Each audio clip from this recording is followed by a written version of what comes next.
Each video in this new series will be between 10 and 20 minutes long, with well-researched, in-depth analysis. If you want to get to know a character, learn about their interests, goals, or desires, their butt is probably not going to give you that information. It won't tell you much about who they are or what they're thinking or feeling at any given time. In May of 2012, a feminist decided she was going to use her special ability of having an opinion to tell a bunch of gamers that they were sexist pigs. You know, kind of like what feminists do to everyone. Apart from she was going to do it to gamers. In this particular project, which I'm calling Tropes vs. Women in Video Games, I'm going to create a series of 5 videos that look at and deconstruct the most common and the most stereotypical representations of women in games. Anita Sarkeesian raised about $500,000 for Feminist Frequency while making this Tropes vs. Women in Video Games series. With this, she hoped to prove that she was a responsible woman, an executive director no less, with 2 whole employees. I founded and run my own nonprofit organization called Feminist Frequency. In my role as executive director, I manage 2 full-time staff members.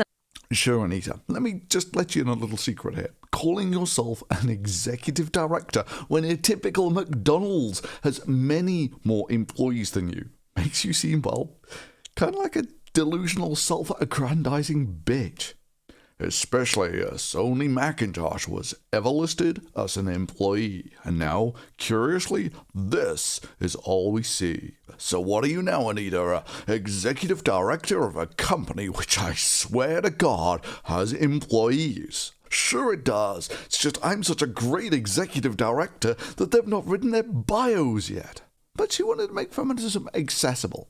And the goal was to make feminist theory more accessible to women and girls.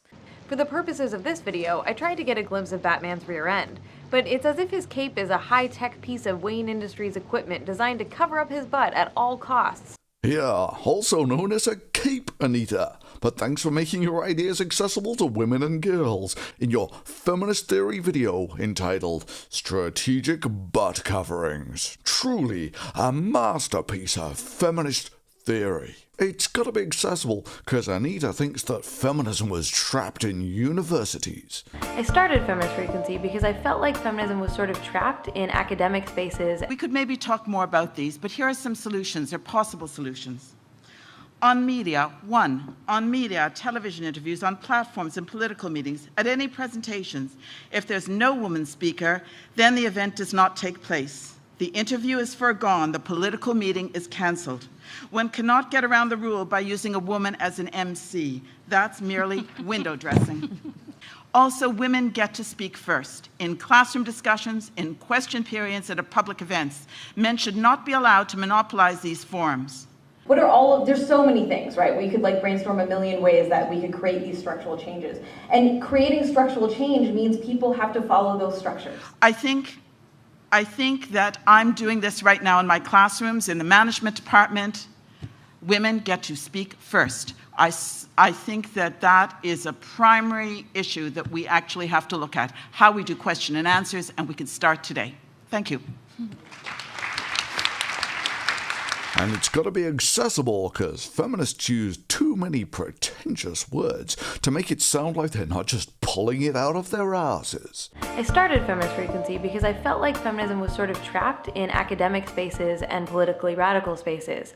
They talked about systems of oppression and privilege, but it was in this language that was really hard to understand, and I wanted to create a space where feminism was easy to engage with in an accessible way. And why does sexism sell? Well, because it's not challenging dominant paradigms. It's simply reinforcing ideas about male privilege and entitlement to women's sexuality that are already entrenched in the cultural zeitgeist. No!